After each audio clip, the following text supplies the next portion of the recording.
अब देखिए पाकिस्तान क्या करेगा, और इसमें ऐसी कोई बात नहीं है जो रहस्य की बात है, बहुत सीधी सी बात है। अगर ये न्यू नॉर्मल है, और जैसे अब हम जानते हैं ये पाकिस्तान से लड़ाई नहीं है, ये पाकिस्तान और चीन से लड़ाई है, क्योंकि चीन जो है वो अपना हाथ नहीं दिखा रहा है, खुद शामिल नहीं हो रहा है जंग में, पर पाकिस्तान की हर तरीके से मदद कर रहा है। तो अब जो पाकिस्तान के पास असला है जो न्यू नॉर्मल में काम आएगा वो क्या है? वो असला ये है कि ड्रोन्स, आज ड्रोन सबसे ज़्यादा चाइना के पास है, अलग अलग टाइप के ड्रोन्स हैं। कमर्शियल ड्रोन में वो नंबर 1 है दुनिया में। कमर्शियल ड्रोन को मिलिट्री वैल्यू बनाने में कोई ज़्यादा वक्त नहीं लगता। टर्की से वो ड्रोन लेंगे, पर पहले मैं चाइना की बात ख़त्म कर लूँ। अब कई सारा पैकेज जो है जो रुका पड़ा था, मिसाल के तौर पे मैं आपको बताता हूँ कि अभी पिछले ही महीने जो पाकिस्तान के एयरफोर्स के चीफ हैं, air chief marshal Zaheer Babbar Sidhu, ये वहाँ गए थे चीन, और वहाँ वो चीन के डिफेंस मिनिस्टर से मिले। क्यों मिले? जो अब इन्होंने इस बार इस्तेमाल किया था हवाई जहाज, जिसको हम बोलते हैं लड़ाकू विमान J-10, जो बहुत कामयाबी जिसने दिखाई, अब वो उसकी नेक्स्ट जनरेशन का, ये 4th जनरेशन का है, वो 5th जनरेशन का एयरक्राफ्ट है जिसको बोलते हैं J-31। तो वो उसकी बात करने गए थे कि हमें वो 40 चाहिए हैं, तो एक तो वो उनको मिलेगा। वो बात और करने गए थे कि उनके पास, चाइना के पास एक KJ-500 airborne early warning system है। बहुत ज़रूरी होता है ऐसी जंग में, जो आपको बताता है कि टारगेट कहाँ है, टारगेट को कैसे हासिल करना है। वो भी मांग थी, वो भी वो इनको दे देंगे आप। अच्छा, आगे चलिए।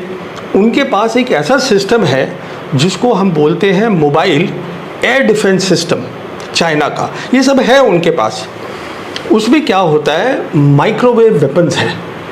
अब माइक्रोवेव एक अलग टाइप की चीज़ होती है जिसमें इलेक्ट्रॉनिक वेपन्स होते हैं जो स्वीप करते हैं।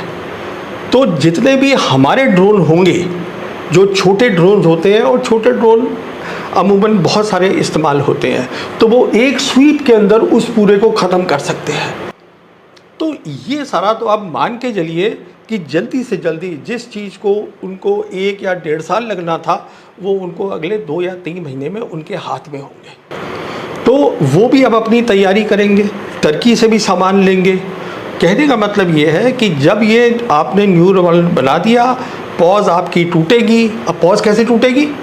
मान लीजिए अगला हमला हो गया। अब JNK में इस तरीके के आतंकी हमले तो होते रहते हैं, और ये रुकने वाले थोड़ी ना है। तो अभी क्या होगा, एक और चीज़ प्रधानमंत्री ने बोल दी है, और वो ये बोली है कि कोई भी आतंकी हमला होगा, हम उसको एक्ट ऑफ वॉर मानेंगे। हाँ, ये बात सेना के प्रवक्ताओं ने भी कही थी। बिल्कुल। इसका मतलब ये हुआ कि जो पॉज है, जो अभी लगा हुआ है न्यू नॉर्मल पे, वो उठ जाएगा। और जैसे ही उठेगा, मुझे इसमें कोई शक नहीं है कि तब तक जो है जल्दी से जल्दी चाइना उनको ये सामान दे देगा पाकिस्तान को, और पाकिस्तान फिर से शुरू हो जाएगा। तो कहने का मतलब ये है, हमने जो लड़ाई करने का, देखिए अभी क्या हुआ, ये भी एक आपके दर्शकों को मैं बताना चाहूँगा कि ये जो हमने करा था 6-7 मई से शुरू हुआ, 6 रात से, ये लड़ाई नहीं थी, ये थी एक क्राइसिस सिचुएशन। हाँ, इससे भी हम समझना चाहते हैं क्योंकि आम समझ में हाँ, यह युद्ध था। हाँ, और तो बार बार कहा गया युद्ध था, टेलीविज़न चैनल्स में भी युद्ध चल रहा था। बिल्कुल। लेकिन मैं आपको सुन रहा था और बाकी लोगों को भी सुन रहा था, और वे कह रहे थे ये युद्ध नहीं है। बिल्कुल। तो फिर ये क्या था? हाँ, तो देखिए अभी क्या है, यहाँ से मैं शुरू करता हूँ बताना इसके बारे में। पहले तो मैंने जैसे आपसे बोला न्यू नॉर्मल है, एक मान लीजिए जो ना हो तो अच्छा ही है, एक आतंकी हमला हो गया, इसके ऊपर से लिफ्ट जो एम्बार्गो है वो हट गया। एम्बार्गो जैसे ही हटेगा, उसके पास भी बहुत असला है। हमारा तो असला इंडिजिनस हो रहा है, इंडिजिनस बनाने में टाइम लगता है। जहाँ तक चाइना का सवाल है, चाइना इस समय दुनिया की एक महान ताकत है, उसके पास ये सब असला है, वो तो अभी उसको फ़ौरन हाथ में पकड़ा देंगे। उसके बाद क्या है, ये जो हमने देखा था ऑपरेशन सिंदूर जो है, ऑपरेशन सिंदूर लड़ाई नहीं है, ये लड़ाई से 3 बड़े कदम नीचे है। और वो 3 कदम क्या हैं? ये जो हमने देखा था, इसको हम बोलते हैं ये एक क्राइसिस सिचुएशन थी। ये क्राइसिस हो गई। क्यों क्राइसिस हो गई? क्योंकि लड़ाई का मतलब ये होता है कि साहब आपके पास जितनी ताकत है, आर्मी में जितनी ताकत है, एयरफोर्स में जितनी ताकत है, नेवी में जितनी ताकत है, आप पूरी झोंक दीजिए, वो लड़ाई है। तो अभी हमने जो देखा बहुत लिमिटेड तरीके से काम हुआ। एक एयर वॉर हुई एक रात को, उसके बाद ये सब चलता रहा जो न्यू नॉर्मल बन गया है। इसके बाद अगला स्टेप होगा जब दोनों फौजें मोर्चे पर आएंगी, उसे हम कहते हैं प्री वॉर कंडीशन। अच्छा, इसमें पाकिस्तान को फ़ायदा है। अब पूछिए वो क्यों? वो इसलिए क्योंकि जो पाकिस्तान की ज्योग्राफी है वो ऐसी है लंबाई में, हाँ ऐसी है। हमारी जो है वो फैली हुई है। तो जो हमारी फ़ौज है वो पूरी जगह फैली हुई है, उनकी फ़ौज पूरी ऐसे है। तो उनमें क्या होता है, 2 तरीके की हिंदुस्तान पाकिस्तान की लड़ाई करने की अभी तक, ये एक सवाल आप मेरे से आगे ज़रूर पूछिएगा कि क्या बदला है। अभी तक ये मेरी भी सोच थी कि दोनों तरफ की लड़ाई की डॉक्ट्रिन जो होती है कैसे लड़ेंगे वो एक जैसी थी बिल्कुल। उसका मतलब ये होता है कि जो फ़ौज थी हिंदुस्तान की और पाकिस्तान की, उसमें 2 तरीके की आर्मी थी। एक आर्मी है जिसको हम बोलते हैं होल्डिंग फॉर्मेशन। इनका मतलब क्या होता है कि साहब जैसे ही लड़ाई शुरू हुई, आप इतना नज़दीक बैठे हैं कि आप फ़ौरन जो है 48 से 72 घंटे में आप मोर्चे के अंदर आ जाइए, पहुंच गए। और ये दोनों साइड कर सकती हैं। पाकिस्तान भी कर सकता है, उनकी फ़ौज, हमारी भी। फिर क्या होगा उसके बाद कि जो आपकी ऑफेंसिव फोर्सेस हैं, स्ट्राइक फोर्सेस हैं, रिज़र्व फोर्सेस हैं, फिर वो आएंगी।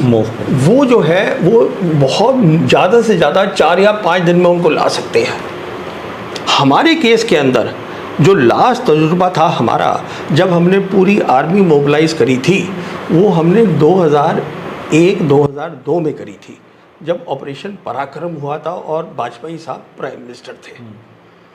उस समय हमने देखा था कि 2 हफ्ते लग गए थे।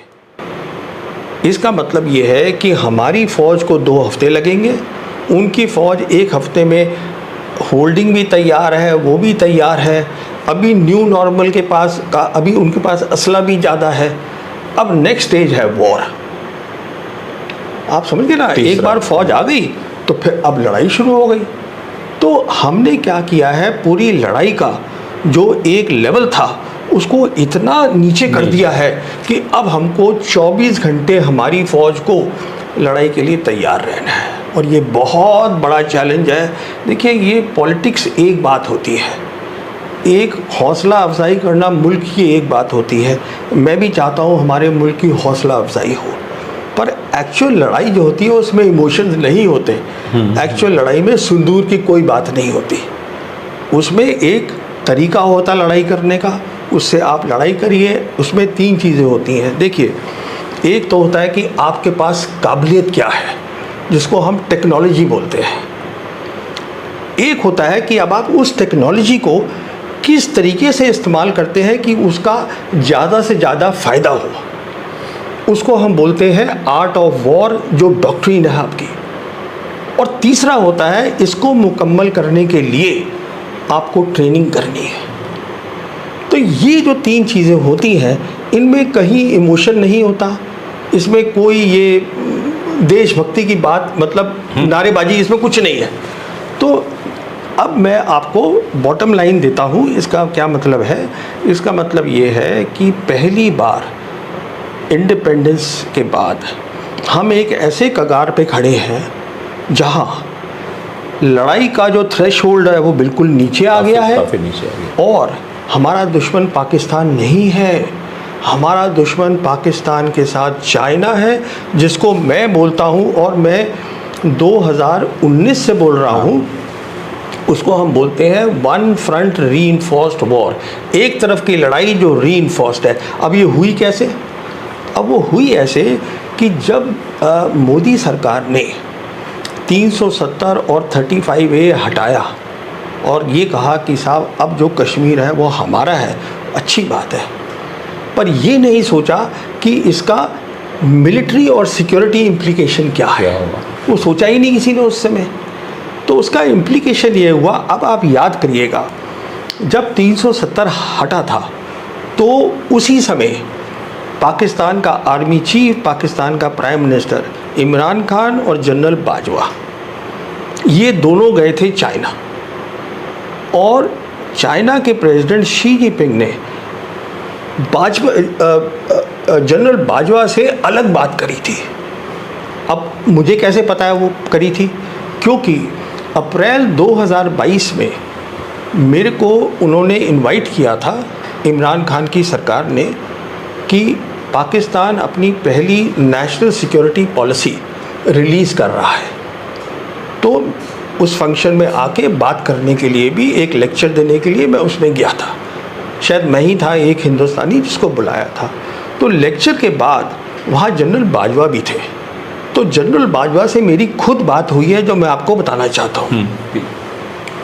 जनरल बाजवा ने मुझे ये बोला, मैंने कहा कि आपने तो पूरी अपनी सोच बदल दी, अब आप बात कर रहे हैं पीस की, कि हमें पीस चाहिए, शांति चाहिए हिंदुस्तान के साथ। आप बात कर रहे हैं कि डेवलपमेंट होनी चाहिए, ये आपने लेक्चर में भी कहा, आपकी ये नेशनल सिक्योरिटी पॉलिसी में भी लिखा है। तो उन्होंने कहा देखिए ऐसा है, जब मैं चेयरमैन शी जिनपिंग को मिला था तो उन्होंने मुझे ये नसीहत दी थी, एक बात बताई थी कि जनरल साहब, हमें हांगकांग और मकाऊ लेने में कई साल लगे, हमने धैर्य से काम लिया। हमने ये नहीं कहा कि हम लड़ाई लड़ लें, हमने कहा कि उस वक्त में, वो तो जब आएगा आएगा, हमें अपने लोगों की खुशहाली, लोगों की डेवलपमेंट, उस पे हमें फोकस करना चाहिए। तो उन्होंने मुझे ये नसीहत दी, जो सिक्योरिटी का आपका मामला है वो आप मेरे पे छोड़िए और आप जो है डेवलपमेंट पे फोकस करिए। तो इसलिए उन्होंने पहली नेशनल सिक्योरिटी पॉलिसी थी पाकिस्तान की, जिसमें कि सिविल सरकार इमरान खान की और आर्मी चीफ उस समय जनरल बाजवा दोनों शामिल थे। आगे भी सुनिए एक मज़ेदार बात। अब वो जो हवाई बात नहीं करी थी ये चेयरमैन शी जिनपिंग ने, अक्टूबर 2019 में शी जिनपिंग आए थे Chennai Mahabalipuram second informal summit करने प्राइम मिनिस्टर मोदी के साथ। तो उसमें जब समिट हो गई, हमारे पत्रकारों को बताया गया कि साहब ट्रेड की बात हुई है दोनों देशों के बीच में। अरे भाई, वो ट्रेड के लिए उनका प्रेसिडेंट थोड़ा आएगा बात करने, कोई भी आके बात कर सकता था। तो जो बात वो कह के गए प्राइम मिनिस्टर मोदी को, वो ये थी कि देखिए, ये जो 3 मुल्क हैं, चीन, पाकिस्तान और भारत, इनमें शांति होनी ज़रूरी है, तभी इस रीजन की डेवलपमेंट होगी। अच्छा, इसको हमने नज़रअंदाज कर दिया। मुझे ऐसे पता है इसके बारे में, और लोगों को भी पता है, क्योंकि जो चाइना के फॉरेन मिनिस्टर है वांग ही, जो उस मीटिंग में थे, जब वो वापस जा रहे थे तो उन्होंने एयरक्राफ्ट में पत्रकारों को ये बात बताई। उस समय हमारे बीजिंग के कॉरेस्पॉन्डेंट हिंदू के अनंत कृष्णन थे। ये उनकी रिपोर्ट चाइना से आई थी कि वांग ही ने बोला है कि ये पीस होनी ज़रूरी है, पर हमने उस बात को नज़रअंदाज कर दिया। अच्छा, उसके बाद क्या नतीजा हुआ? उसके बाद जब हमने उसको नज़रअंदाज किया तो फिर अप्रैल 2020 में फिर चाइना ने, क्योंकि उन्होंने देखा कि ये बिल्कुल ही नज़रअंदाज कर रहे हैं बात को, मैं बीच की बात थोड़ी सी कब काट रहा हूँ, तो उन्होंने वो अपना अप्रैल 2020 के अंदर वो यहाँ आके हमारी ईस्ट लद्दाख में आके वो कब्ज़ा करके बैठ गए। तो कहने का मतलब ये है, उस वक्त से प्रेसिडेंट शी जिनपिंग से लेके नीचे तक सब चाइनीज़ लीडर ने ये खुलेआम कहा है कि चाइना सपोर्ट करेगा पाकिस्तान की सिक्योरिटी को और सॉवरेनिटी को।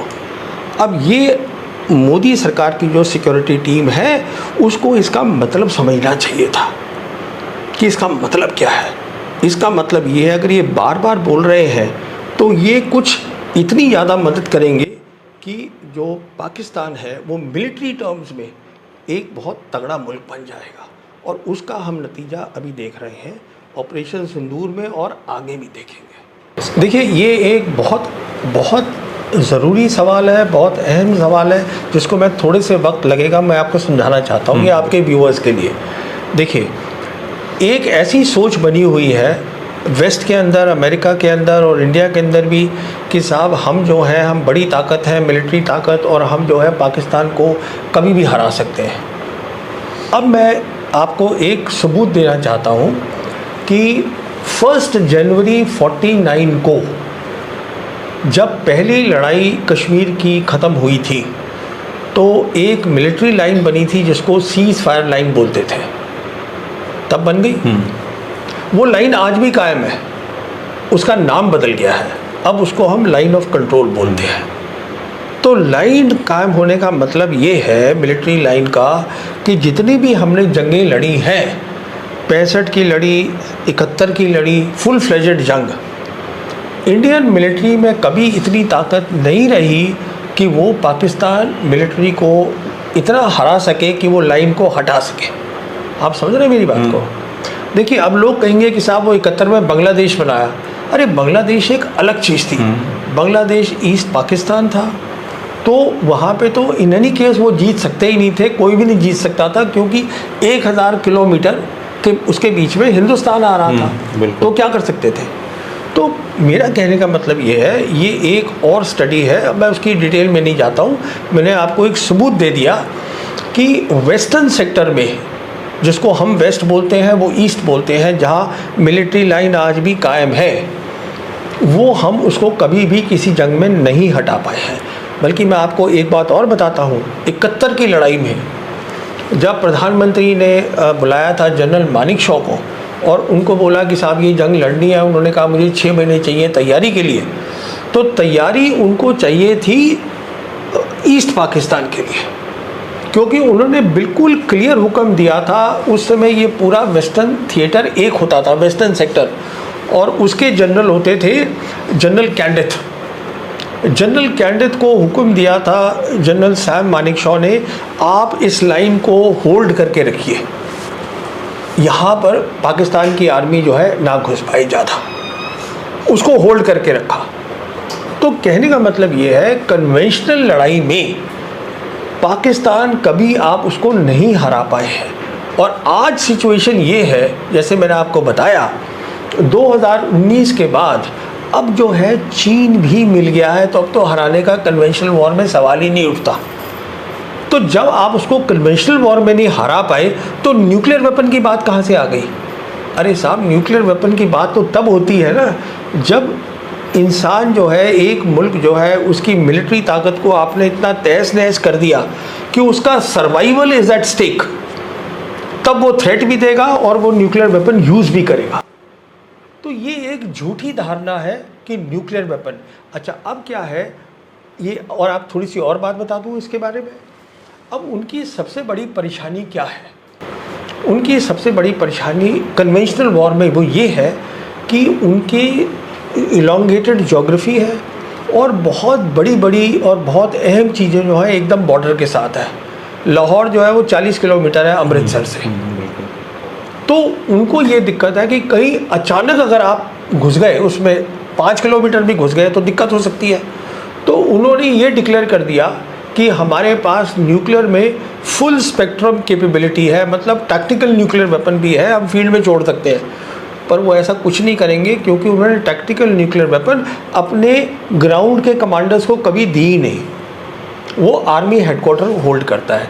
तो मेरा कहने का मतलब ये है, ये कहना प्रधानमंत्री का या डोनाल्ड ट्रंप का कि एक न्यूक्लियर ब्लैकमेल थी, इसके कारण हम और आगे नहीं गए, तो ये आपकी गलत धारणा है, ये एक बहुत गलत सोच है। ये आपको पहले उनको कन्वेंशनल कैपेबिलिटी में हराना है। अगर आप सब जंग में नहीं हरा पाए, अब सिचुएशन चेंज हो गई है, तो साहब आप वो क्यों न्यूक्लियर वेपन यूज़ करेगा, आप समझा दीजिए मुझे।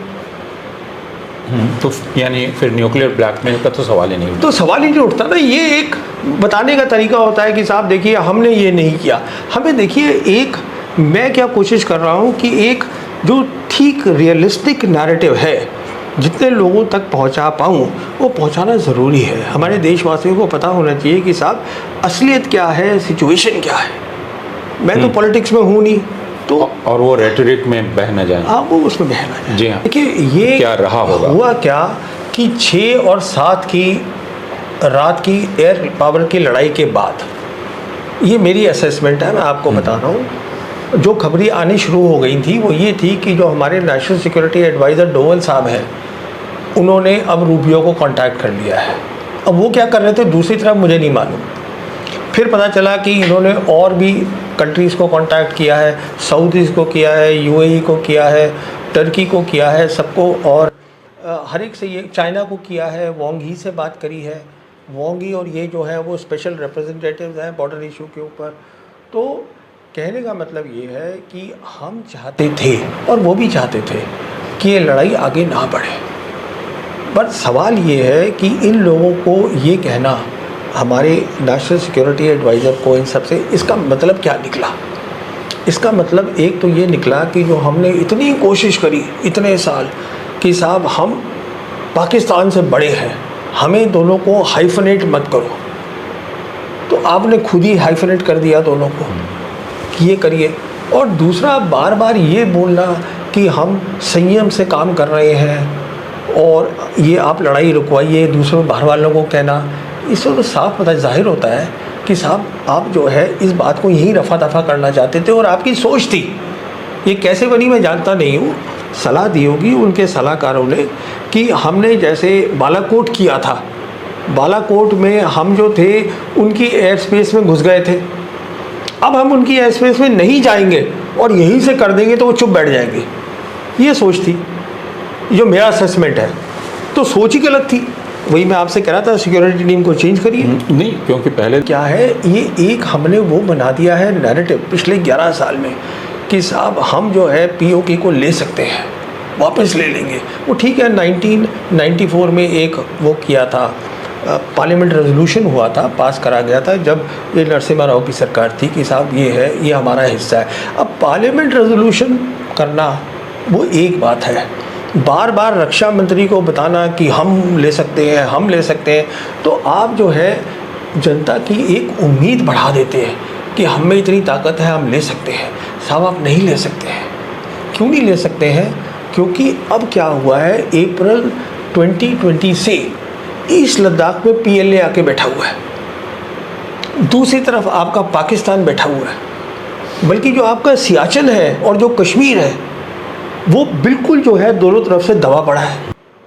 तो आप ये समझ लीजिए कि हमने अपनी सिक्योरिटी सिचुएशन को कितना जटिल, कितना मतलब डेंजरस बना के रख दिया है। एक तरफ तो हमने उम्मीद लोगों की बढ़ा दी है कि हम POK ले सकते हैं, और दूसरी तरफ हालत ये है कि हमारी जो थ्रेट्स है वो इतनी ज़्यादा बढ़ गई हैं कि किसी ने सोचा ही नहीं था कि वो 370 हटाने से क्या होगा। वो उनका यही था, बीजेपी का आप कोई भी देख लीजिए, इनका इलेक्शन मैनिफेस्टो, उसमें होता था 370 हटा देंगे, 370 हटा देंगे, तो वो हटाना था। किसी ने ये नहीं बताया इनको, सरकार को, कि इसको हटाने का नतीजा क्या होगा। अब वो नतीजा आपके सामने आ गया है। देखिए ब्लेंडर वो कैसे है, इसमें दो बातें हैं बहुत ज़रूरी है। पहली बात तो ये है कि सब ने ये कहा कि जब बहुत दुखद हादसा हुआ 22 अप्रैल को जब पहलगांव के अंदर, तो कहा कि इंटेलिजेंस फेलियर हो गया है।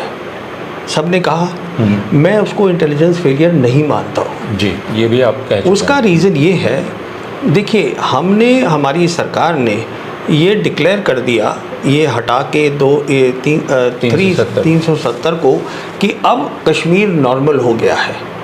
अब अगर वही बात बार बार आपके टेलीविज़न चैनल बताएंगे, मेन लाइन टेलीविज़न जो है वो सब ये जो है बात करेंगे, तो लोग जो होते हैं वो जाना ही चाहते हैं छुट्टी पे कश्मीर की तो अट्रैक्शन है ही है। तो पिछले साल भी कोई 2.5 से 3 करोड़ बताते हैं वहाँ टूरिस्ट गए थे। अब वो 2.5-3 करोड़ जो थे वो फैले ही होंगे ना हर जगह, तो अगर वो वहाँ नहीं होता हादसा तो कहीं और हो जाता। वो क्यों होता? क्योंकि जो टेररिस्ट होता है 10 में से 8 बार उसको फ़ायदा होता है, उसका इनिशिएटिव होता है, क्योंकि वो 2-3 में चलता है, कम लोग होते हैं, वो तय कर सकते हैं हमें कहाँ पर मारना है, किस वक्त मारना है। इनिशिएटिव उनके पास होता है, सिक्योरिटी फोर्स के पास नहीं होता।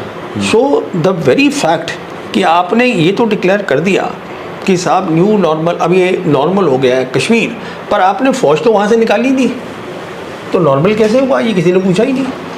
अच्छा, अगर ये नॉर्मल हो गया है, जो चीफ मिनिस्टर है उमर अब्दुल्ला, उसके पास लॉ एंड ऑर्डर होना चाहिए था, पैरामिलिट्री उसके अंडर होनी चाहिए थी, वो लेफ्टिनेंट गवर्नर के पास दे दिया आपने, तो वो नॉर्मल तो था ही नहीं। अगर ये हादसा कहीं वहाँ नहीं होता, कहीं और हो जाता शायद। अब दूसरी बात सुनिए, हमने ये कहा है कि साहब हमने ऑपरेशन सिंदूर किया है, टेररिस्ट कैंप पे मार के हमने मारा है, हमने पाकिस्तान की मिलिट्री को नहीं छुआ। सवाल ये नहीं है कि आपने उनको छुआ कि नहीं छुआ, सवाल ये है आपने पाकिस्तान की सरहद के अंदर असला भेजा है, आपने उनकी सॉवरेनिटी को ब्रीच किया है। तो ये कहना साहब कि वो पाकिस्तान जो है वो रिटेलिएट कर रहा है, वो उधर से जवाबी हमला कर रहा है और हमारे मिलिट्री टारगेट्स को कर रहा है, तो वो तो होना ही था। किसी भी मुल्क के अंदर अगर आप किसी भी मुल्क की, और अगर वो मुल्क जो है सेल्फ रिस्पेक्टिंग नेशन है, छोटा मोटा मुल्क नहीं है मिलिट्री टर्म्स में पाकिस्तान, ये आप मान के चलिए, छोटा वैसे है, उनकी इकॉनमी ख़राब है, वो 10 प्रॉब्लम्स है, वो अलग है बात, छोड़िए उसको। मिलिट्री टर्म्स में वो कमज़ोर मुल्क नहीं है। तो ये कहना कि साहब हमने टेररिस्ट पे किया था अटैक, और प्राइम मिनिस्टर ने तो यहाँ तक कह दिया कि उनको हमारा साथ देना चाहिए था इसमें। हाँ, ये उन्होंने कल कहा। अरे जनाब, आपने उनकी सॉवरेनिटी को तोड़ दिया तो उसको रिएक्ट तो करना ही था। हमारी कोई तोड़ के देखे, हम रिएक्ट करेंगे, और हम क्यों करेंगे कहीं पर, हम तो मिलिट्री टारगेट्स पे हिट करेंगे, तो वही आपको रिस्पांस मिला। तो कहने का मतलब ये है, इसको बात ये नहीं है कि अच्छा फिर आपने क्या किया, हम ये कहा कि साहब हमने टेररिस्ट कैंप, टेररिस्ट, अरे साहब वो सब टेम्प्रेरी है, वो आज यहाँ एक टेररिस्ट कैंप, कल वहाँ होगा, परसों वहाँ पर होगा। हासिल क्या किया आपने वो बताइए। नहीं देखिए, ये एक इसमें कोई छुपी बात नहीं है। आप बार बार अगर अभी देखिए, हमारे ये तीनों सीनियर ऑफिसर्स ने ब्रीफिंग दी मीडिया को और बोला कि we hit the terrorist camps और हम वी डोंट वांट एस्केलेशन। तो साहब आप करने क्योंकि क्या करने गए थे आप वहाँ? आपको एस्केलेशन के लिए तो तैयार रहना ही पड़ेगा ना, क्योंकि वो तो उसने मार दिया मिलिट्री टारगेट्स के ऊपर। तो ये मेरे कहने का मतलब ये है, ये सारी चीज़ को हमें एक ठंडे दिमाग से सोचना है कि मारने का उनको क्या मतलब हुआ, उनकी सॉवरेनिटी को ब्रीच करने का मतलब क्या हुआ। अब हमारा दुश्मन कौन है, हमारे सामने कौन है, उसके पास क्या असला है, इंस्टेड ऑफ ये देखें कि पाकिस्तान के पास क्या है। अरे साहब आप बैठ के देखिए कि चीन के पास क्या है जो वो उसको दे सकता है। लड़ाई आपकी चीन के साथ हो रही है थ्रू पाकिस्तान। ये वही बात है जो अभी यूक्रेन में हो रहा है। खैर हाँ, नेटो जो है वो तो नेटो तो बीच में आ ही गया है, लड़ाई कर रहा है। ये शायद गलत मैंने मिसाल दे दी थोड़ी सी। हाँ, पर जो चीन है, चीन हाथ नहीं दिखाएगा, उसको दिखाने की ज़रूरत ही नहीं है। चीन आपको अपना बराबर समझता ही नहीं है, इस लायक नहीं समझता नहीं, वो नहीं देखिए इस समय मैं थोड़ा सा और टॉपिक बदल देते हैं, आराम से बात हो ही रही है। तो देखिए इस समय शी जिनपिंग ने कहा था कुछ 2018 में कि दुनिया में once in a century change हो रहा है, बदलाव आ रहा है जो 100 साल में कभी नहीं आया।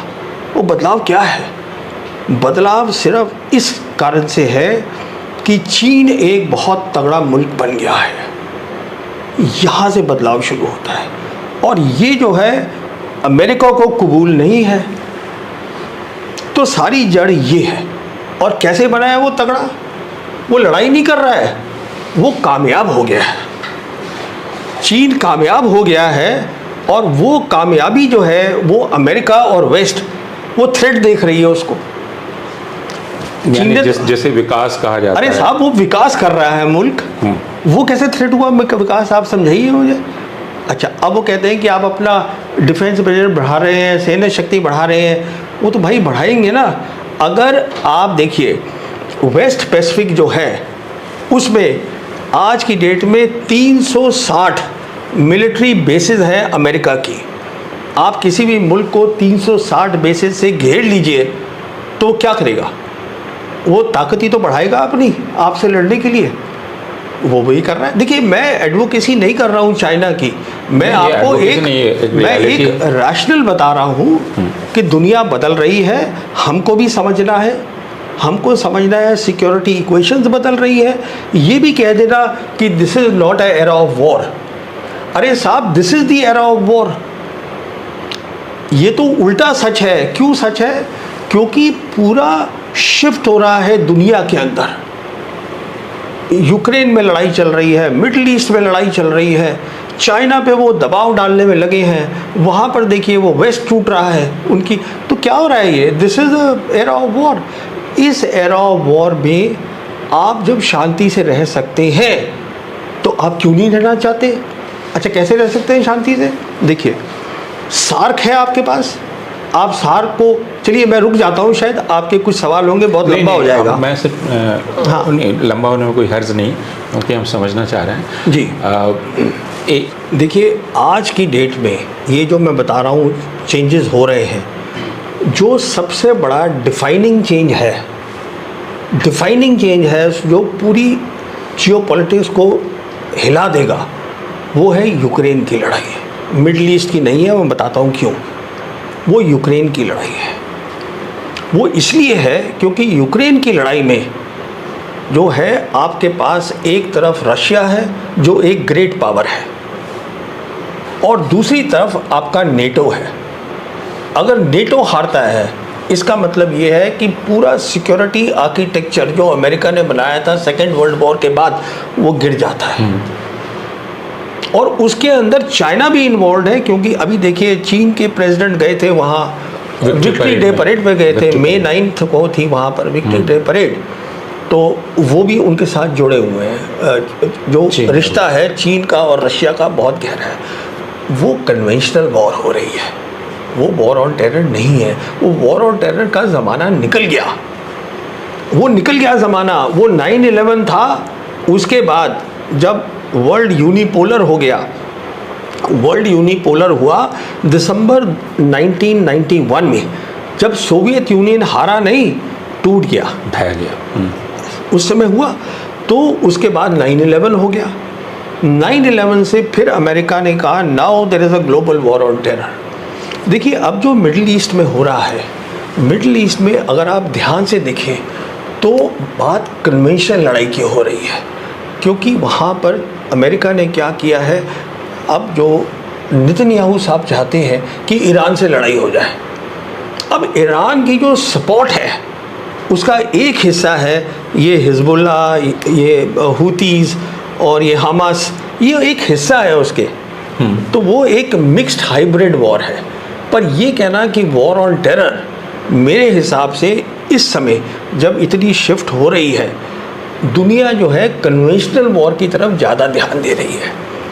आज जो है सबसे बड़ी प्रॉब्लम अमेरिका की टेररिज्म नहीं है, उनको कोई लेना देना भी नहीं है। उनकी सबसे बड़ी प्रॉब्लम है मिलिट्री पावर, मिलिट्री शक्ति चाइना की। वो चाइना के साथ टेररिज्म नहीं कर रहे हैं। तो देखिए, हमें अपने जो कॉन्सेप्ट है, सोच है, उसको थोड़ा अलग करना पड़ेगा। ये ठीक है कि पाकिस्तान ने हमारे साथ 34 साल ये काम किया है, 1991 से ये प्रॉक्सी वॉर चल रही है, ये सही है। पर अगर आप उसको गहरी तरीके से सोचिए तो ये क्यों चल रही है?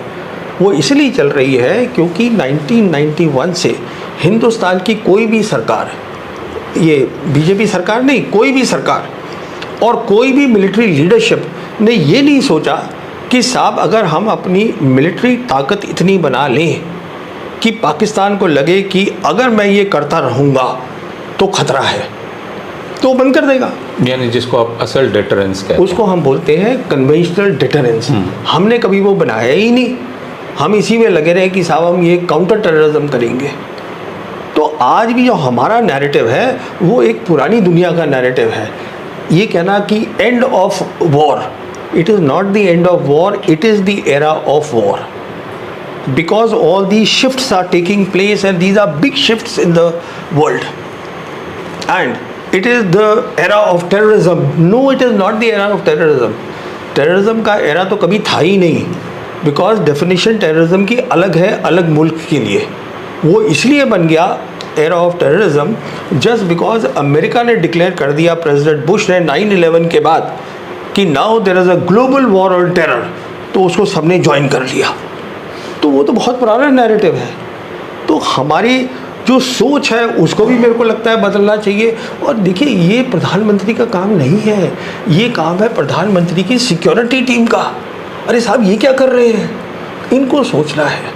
मैं प्रधानमंत्री को इसमें कोई दोष नहीं देता। हाँ, लेकिन प्रधानमंत्री उस सिक्योरिटी टीम को बना रहे हैं, उस सिक्योरिटी टीम के साथ हैं, तो फिर अच्छे लोगों को बुलाइए ना। पॉलिटिकल लीडरशिप उन्हीं की है। अरे साहब, तो ढंग के लोग एडवाइज़र ले आइए ना। हाँ, तो आप कह रहे हैं आप दोष नहीं देते? नहीं, इसलिए नहीं देता क्योंकि उन्होंने एडवाइज़र गलत चुने हैं, पर एडवाइस जो है वो इसलिए गलत आ रही है। हाँ, आप सही एडवाइज़र ले आइए, आपको सही एडवाइस मिल जाएगी। हाँ, जिसे आप डोवेल डॉक्ट्रिन भी कह सकते हैं। अरे वो साहब, कोई डॉक्ट्रिन वगैरह नहीं है। हाँ, जैसे कहा जाता है उसको ग्लोरीफाई करने के लिए, लेकिन वो एक अलग चीज़ है। चलिए, तो इसमें क्या है, इसमें हमारा, मैं जैसे आपको समझाता हूँ, हमारा नुकसान हो रहा है हमारी फॉरेन पॉलिसी का। मैं आपको बताता हूँ मैं ये क्यों कह रहा हूँ। देखिए, चाइना का और पाकिस्तान का गहरा रिश्ता है। जितने भी हमारे साउथ एशिया में मुल्क हैं छोटे छोटे, भूटान को छोड़ के, सब ने ज्वाइन करा हुआ है चाइना का बेल्ट एंड रोड इनिशिएटिव। 2014 में मैं आपके व्यूअर्स को बताना चाहूँगा कि नेपाल में सार्क की समिट हुई थी।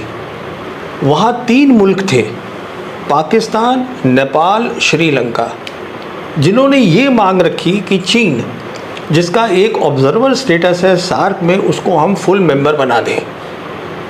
वो इंडिया को, मोदी सरकार को मंजूर नहीं थी। तो वो कुछ ऐसा हुआ कि 2016 में उरी में अटैक हो गया। तो 2016 जो था, उस समय पाकिस्तान के अंदर सार्क की समिट थी, हमने जाने से मना कर दिया। तो जहाँ तक हिंदुस्तान का सवाल था, 2016 में हमने सार्क को छोड़ दिया और हमने अब फोकस किया बिम्स्टेक के ऊपर। अब बिम्स्टेक क्या है? बिम्स्टेक जो है, 2 मुल्क हमने निकाल दिए सार्क के, पाकिस्तान और मालदीव्स। मालदीव्स मुस्लिम कंट्री है, उन दोनों को हमने निकाल के उनकी जगह 2 और लगा लिए, म्यांमार और थाईलैंड, बिम्स्टेक के अंदर। पर आपने ये एक पूरा वैक्यूम क्रिएट कर दिया जिसको हम बोलते हैं जियोपॉलिटिकल स्पेस। अब क्या होगा, ये सिंदूर के बाद मैं आपको आगे की कहानी सुना रहा हूँ। अब क्या होगा कि पाकिस्तान की जो प्रेस्टीज थी दुनिया में, वो फिर से ऊपर हो गई है इस एक एक्शन से, हमारे एक्शन से। यहाँ तक ऊपर हो गई है कि बांग्लादेश ने बयान दिया है खुलेआम कि हम अपनी एयर स्पेस जो है इंडिया को के लिए बंद कर रहे हैं। ये बयान आया है। तो अब बांग्लादेश, मालदीव्स, ये पाकिस्तान, अब जो है चाइना के यहाँ फुटप्रिंट्स और बढ़ेंगे। क्योंकि अभी तक क्या हो रहा था कि ये जो छोटे छोटे मुल्क हैं, क्योंकि हम बहुत बड़ा मुल्क हैं और इन सब छोटे मुल्कों का किसी का भी आपस में बाउंड्री नहीं है, सबकी बाउंड्री सिर्फ हिंदुस्तान के साथ है। तो चाहे चाइना का यहाँ पे पड़ रहा था इफेक्ट, फुटप्रिंट्स पड़ रहे थे, पर फिर भी एक ट्रेडिशनल हमारी होल्ड थी। अब वो कमज़ोर हो जाएगी। अब सवाल ये है कि अगर आपकी मिलिट्री पावर अगर ये असेस करी गई इतनी अच्छी नहीं है, तो ये जो छोटे छोटे मुल्क है, चाइना अगर उसकी मदद कर सकता है, चाइना वो कहेंगे हमारी मदद कर सकता है। चाइना का बेल्ट एंड रोड इनिशिएटिव है ही, हमारी डेवलपमेंट में मदद करेगा।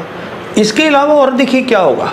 पहली बात तो ये है कि और हमारी जो स्पेस थी, मेरे हिसाब से फॉरेन पॉलिसी की, जो हमने ऑलरेडी खो दी थी एक गलत फॉरेन पॉलिसी से, वो और चली जाएगी। दूसरी सुनिए, ये जो अमेरिका है, अमेरिका जो आज हमारी इतनी मदद कर रहा था अभी तक, वो इस अजम्पशन पे कर रहा था कि वो हमें मिलिट्री बुलवार्क बना सकता है इंडियन ओशन रीजन में चाइना के अगेंस्ट, के खिलाफ, चाइना के खिलाफ बना सकता है। अब वहाँ पे भी तो लोग बैठ के सोचेंगे ना कि ये हुआ क्या ऑपरेशन सिंदूर। हम उसके ना बताना चाहें या ना उसकी करें इन्वेस्टिगेशन या नहीं बताते हम, पर लोग तो देख रहे हैं ना कि हुआ क्या। तो उसमें क्या होगा कि अब वो भी सोच में पड़ जाएंगे। अच्छा, ट्रंप तो वैसे ही डीलिंग करते हैं, उन्होंने एक बयान दे दिया कि अब जो है मैं ट्रेड पाकिस्तान के साथ भी करूँगा, मैं ट्रेड चाइना इंडिया के साथ भी करूँगा, और पाकिस्तान से भी मुझे प्यार है, इंडिया से भी मुझे प्यार है। आपने सारे रास्ते खोल दिए हैं। जो फॉरेन पॉलिसी उनकी कंस्ट्रेन हो रही थी साउथ एशिया में, you have set it free. Not only that, जो आपका बड़ा रोल था as a military bulwark against China, helping America in the Indian Ocean region, उसमें भी एक शक का दायरा आ गया है। This is the foreign policy implication of operation Sindoor. देखिए, ये जो ऑपरेशन सिंदूर था वो बेसिकली क्या था? वो सिर्फ एक रात की लड़ाई थी, 6 और 7 की रात की, air operations by both sides. बाकी जो भी कुछ हुआ है अगले 3 दिन, वो न्यू नॉर्मल है, जो इन्होंने बना दिया, जो बन गया है अब न्यू नॉर्मल। वो जो अब बात कर रहे हैं कि प्राइम मिनिस्टर ने कह दिया ये न्यू नॉर्मल है, उसकी कोई अहमियत नहीं है मेरे हिसाब से, क्योंकि आपने एक न्यू नॉर्मल तो बना ही दिया है, पॉज कर दिया है उसको, तो वो भी न्यू नॉर्मल पे ही काम करेंगे अपना। अच्छा, वो जो एक रात का हुआ था वो सबसे इम्पोर्टेंट था, क्योंकि उस रात को हमारे भी जहाज़ उड़े थे, उनके भी जहाज़ उड़े थे अपनी साइड पे, दोनों ने किसी की एयर स्पेस के अंदर नहीं आए। तो बेसिकली जिसको हम बोलते हैं स्टैंड ऑफ वेपन्स, उसके साथ उन्होंने दागा। पर उन्होंने क्या किया, 7 तारीख को ही उन्होंने एक बहुत बड़ी प्रेस कॉन्फ्रेंस करी जहां इंटरनेशनल मीडिया को बुला लिया, और जो पाकिस्तान एयरफोर्स के नंबर 3 अफसर हैं, एयर मार्शल औरंगज़ेब अहमद, उन्होंने ब्रीफिंग दी। और उस ब्रीफिंग में उन्होंने नक्शा लगाया और नक्शा लगा के समझाया कि अब जो हम लड़ाई लड़ेंगे उसको उन्होंने बोला ये एक नई लड़ाई है जिसको हम न्यू आर्ट ऑफ वॉर बोलते हैं, जिसको उन्होंने नाम भी दे दिया मल्टी डोमेन ऑपरेशंस। जो मैं आपसे पहले जिक्र कर रहा था कि अभी तक हम दोनों की डॉक्ट्रिन एक थी, वो बदल गई है। तो उन्होंने उसको समझा भी दिया कि ये हुआ, उन सब लोगों को समझा दिया। तो जो उनकी समझ में आया उन्होंने अगले दिन जाके लिख दिया कि साहब ये इनका क्लेम है, उनका दावा है, पाकिस्तान का दावा है कि आपने 5 इंडिया के जहाज़ों को गिरा दिया। अच्छा, अब जब हिंदू के रिपोर्टर ने पूछा हमारे एयर मार्शल भारती से, जो हमारे डीजी एयर हैं, कि साहब वो ऐसी रिपोर्ट आ रही है, आप इसको क्लैरिफाई करिए, तो उन्होंने ये कह दिया कि देखिए लॉसेस तो दोनों तरफ होते हैं, तो ये तो कबूला गया कि लॉस हुआ है, पर उन्होंने कहा कि अभी हम टेक्निकल इन्वेस्टिगेशन कर रहे हैं, और क्योंकि ऑपरेशन सिंदूर चल रहा है तो जब तक ये ख़त्म नहीं होगा हम इसके बारे में बात नहीं करना चाहते। तो अब प्राइम मिनिस्टर ने कह दिया है कि वो तो ख़त्म ही नहीं होगा, उसमें तो पॉज लगी हुई है, वो हमेशा चलता तो रहेगा। इसका मतलब ये हुआ कि इंडियन साइड उस पर बोलने को तैयार ही नहीं है। अच्छा, अगर आप नहीं बोलेंगे तो इंटरनेशनल मीडिया तो पाकिस्तान के दावे को मानेगी। अच्छा, पाकिस्तान के दावे में ख़ास बात क्या थी, पहली बार चीन का एक ऐसा जहाज़ J-10 और एक ऐसी मिसाइल PL-15, उसने उसका कॉम्बिनेशन था जिसके बारे में वेस्ट को, वेस्टर्न कंपनीज़ को पता तो था कि ये बहुत डेडली कॉम्बिनेशन है। फिर हमने क्या देखा कि देखिए ये जो होता है ना, स्टॉक एक्सचेंज होती हैं, वो इन चीज़ों को नोटिस करती हैं कि क्या क्या हो रहा है, माहौल क्या है। तो नेक्स्ट मैंने ये देखा कि जो चेंगडू एयरक्राफ्ट कॉरपोरेशन है, जो मैन्युफैक्चरर है J-10 के, उनका स्टॉक तो बढ़ गया, और डेसो एविएशन जो मैन्युफैक्चरर है रफाल के, उसका स्टॉक गिर गया। तो अरे भाई, तो कुछ तो हुआ है ना उस रात को। तो आप अगर उसको क्लैरिफाई नहीं करेंगे, और दूसरी बात देखिए, जैसे बताया कि जो ऑपरेशन सिंदूर था ये लड़ाई नहीं थी, ये क्राइसिस सिचुएशन थी। इसी वक्त पे ही तो इंफॉर्मेशन वॉर होती है। हमारे यहाँ तो जो ये कर रहे थे, मतलब देख के मतलब अफसोस हो रहा था, जो हमारे टेलीविज़न पे हो रहा था, नौटंकी चल रही थी यहाँ पे, वहाँ भी हुई होगी नौटंकी, मैं दिखी नहीं, पर वहाँ उन्होंने कुछ सीरियस काम भी कर दिया। इसलिए जब भी आप मिस इन्फॉर्मेशन देते हैं, उसको हमेशा उसमें जोड़िएगा रियल इन्फॉर्मेशन भी, जिससे कि वो पूरा नैरेटिव जो है क्रेडिबल लगे। उन्होंने वो कर दिया। तो उसको पिक कर लिया। अब सारे जो जर्नल्स हैं, दुनिया के अखबार हैं, ये है वो है, अरे साहब उन सब ने लिखना शुरू कर दिया। तो ये तो पलड़ा जो है वो फिर अब आप क्लियर ही नहीं कर रहे हैं तो कैसे काम चलेगा। हाँ, तो देखिए ऐसा है कि अब अंदर की बातें क्या हुई हैं वो मुझे भी नहीं पता, आपको भी नहीं पता। बिल्कुल नहीं। अच्छा, हम सिर्फ इस बात से पता कर सकते हैं कि इवेंट्स क्या क्या हुए हैं, क्या क्या चीज़ें हुई हैं। तो पहली बात तो ये है कि जब प्राइम मिनिस्टर मोदी बोलते हैं ऐसे, तो वो हिंदुस्तान के प्राइम मिनिस्टर हैं, हमें अच्छा लगता है, मैं भी खुश हूँ, बहुत अच्छी बात है। बल्कि वो अब एक यात्रा भी निकाल रहे हैं शायद अभी आज से शुरू हो गई तिरंगा यात्रा। हाँ, तो बिल्कुल है, हौसला अफजाई करिए मुल्क का, उसमें हर्ज क्या है, सब खुश रहें, अच्छी बात है, हमने हरा दिया पाकिस्तान को। पर वो देखिए उसमें क्या है, असलियत तो असलियत रहती है, उसको तो आप छुपा नहीं सकते। अच्छा, पाकिस्तान उस दिन हारेगा, मैं आपको बताऊं, जिस दिन चीन हार जाएगा। ये आप बात मान के चल लीजिए, ये वो पाकिस्तान नहीं है। अब पाकिस्तान मिलिट्री टर्म्स में तब हारेगा जब चीन हारेगा, और आप चीन को नहीं हरा सकते, बात ख़त्म। अच्छा, अभी तो यहाँ भी खबर आई थी कि हमारे NSA हैं डोवल साहब, उन्होंने इसको फ़ोन किया, उसको फ़ोन किया, सेक्रेटरी रूबियो को फ़ोन किया। तो सच्चाई ये है, इसमें कोई शक नहीं है कि अमेरिका ने एक इम्पॉर्टेंट रोल प्ले किया है इसको पॉज लाने में, ऑपरेशन सिंदूर को, इसमें कोई शक नहीं है। और उसका रीज़न बहुत सिंपल है कि हमारे रिश्ते जो हैं मोदी सरकार के अमेरिका के साथ बहुत अच्छे हैं, और हम उनको कभी ना कुछ करते ही नहीं हैं। हमें वो रिश्ते मेंटेन कर रहे हैं। और जहाँ तक पाकिस्तान का सवाल है, तो वो भी साहब हमारे जैसे ही हैं, उनको भी अपने रिश्ते मेंटेन कर रहे हैं। उनको भी $2.4 बिलियन का IMF लोन मिल गया। अच्छा, इसमें एक मज़ेदार चीज़ देखिए कि जिन लोगों को हम कहते हैं हमारे दोस्त हैं, G7 countries, UK, France, America, सब ने उस लोन के लिए क्लियर किया है कि पाकिस्तान को मिल जाए। तो अच्छा लगता है, आप हाथ मिलाइए, आप गले लगिए, which is very good, but that is not foreign policy. मैं इसको थोड़ा अलग तरीके से बात करूँगा कि जो 10 साल की हमारी विदेश नीति है वो गलत थी।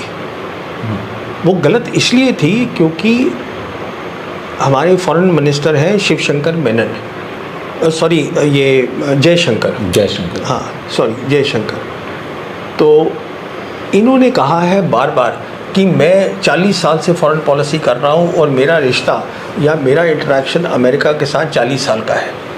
दिक्कत ये है जयशंकर साहब, आपका 40 साल का तजुर्बा अमेरिका के साथ है, पर पिछले 8 साल में दुनिया बदल गई है। दिक्कत सारी ये है, अमेरिका जो है ना तो बाइपोलर वर्ल्ड का एक सुपर पावर है और ना यूनिपोलर वर्ल्ड का अकेला पावर है। अब जो है there are 3 great powers, China भी है, अमेरिका भी है, रशिया भी है, and it is a unipolar world, sorry it's a multipolar world. Multipolar world हो गई है। तो हुआ क्या है, आपकी 10 साल की फॉरेन पॉलिसी गलत नहीं हुई है, अब आपको उस पर विचार करना चाहिए कि वो शुरू से ही गलत थी। अब आपके पास मौका आ गया है, उसको आप ठीक कर लीजिए। क्या ठीक करिएगा उसमें, आप ये सोचिए कि अगर हिंदुस्तान में 1.4 बिलियन लोग हैं, इतने लोग हैं हमारे, प्रधानमंत्री खुद कहते हैं कि जो 80 करोड़ लोग हैं हमारे 140 में से, उनको हम फ्री राशन देते हैं। तो अगर इतने लोग आपके इतने गरीब हैं कि बेचारे खाना नहीं खा सकते, तो आपकी फॉरेन पॉलिसी का पहला काम ये होना चाहिए कि किसी तरीके से हमें शांति मिले इस पूरे रीजन के अंदर, जिससे हम तरक्की कर सकें, अपनी डेवलप कर सके। देखिए, शांति, peace and development they go together. Jaishankar साहब का ये बार बार कहना कि इंडिया विल राइज, इंडिया उठेगा in the world amongst a volatile situation, साहब वॉलेटिलिटी में कोई राइज नहीं होता है, आपको उसके लिए शांति चाहिए होती है। तो मेरे हिसाब से ये एक मौका है, not only for the security establishment, even for foreign minister Jayashankar and his team to completely review the foreign policy of India. अब आप उसको रिव्यू करिए। मैं आपकी बात से पूरा सहमत हूँ। See the very essence of democracy is कि you should be able to question the prime minister कि वो क्या रहा है साहब।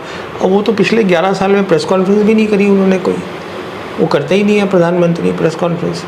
तो सवाल ये है कि अब ये डेमोक्रेसी है कि नहीं है, उस पर आप लोग ज़्यादा एक्सपर्ट हैं, आप तय कर लीजिए। जहाँ तक मेरा ताल्लुक़ है, मैं आपको बता दूँ कि हमारी पिछली 10 साल में सिक्योरिटी सिचुएशन बहुत नीचे गिर गई है, थ्रेट्स हमारी बहुत ज़्यादा बढ़ गई हैं और हमारी फॉरेन पॉलिसी जो है वो एक ऐसी दिशा में जा रही है जिससे देश की डेवलपमेंट, हमारे पास एक बहुत बड़ी अपॉर्चुनिटी है, आज हम उसका फ़ायदा उठा सकते हैं। हम नहीं उठा रहे हैं, उसका रीज़न क्या है? हमारे दिमाग में एक कॉलोनियल माइंडसेट है और वो ये है कि साहब मुझे जो है वो गोरे आदमी के साथ दिखना है, वो फ्रांसीसी हो, यूके का हो, अमेरिका का हो, मुझे उसको जाके गले मिलना है और वहाँ मुझे दिखा कि चीनी तो हमारा जैसा था। वो 1918 में उसका भी पर कैपिटा इनकम वही थी जो मेरी थी। अरे साहब आज तो वो नंबर 1 पार मतलब बनने जा रहा है in terms of manufacturing. It is number 1 in the world in terms of infrastructure building, it is number 1 in the world. तो उस जो रियलिटी है उसको हम मानने को तैयार नहीं है। तो जब तक हम एक क्लैरिटी से, जब तक मोदी साहब एक क्लियर एडवाइज़र की टीम नहीं लाएंगे, सिक्योरिटी टीम एक ऐसा फॉरेन मिनिस्टर नहीं लाएंगे who is willing to see the India of today, तो कैसे होगा आप मुझे बता दीजिए। मैं आपकी बात से पूरा सहमत हूँ।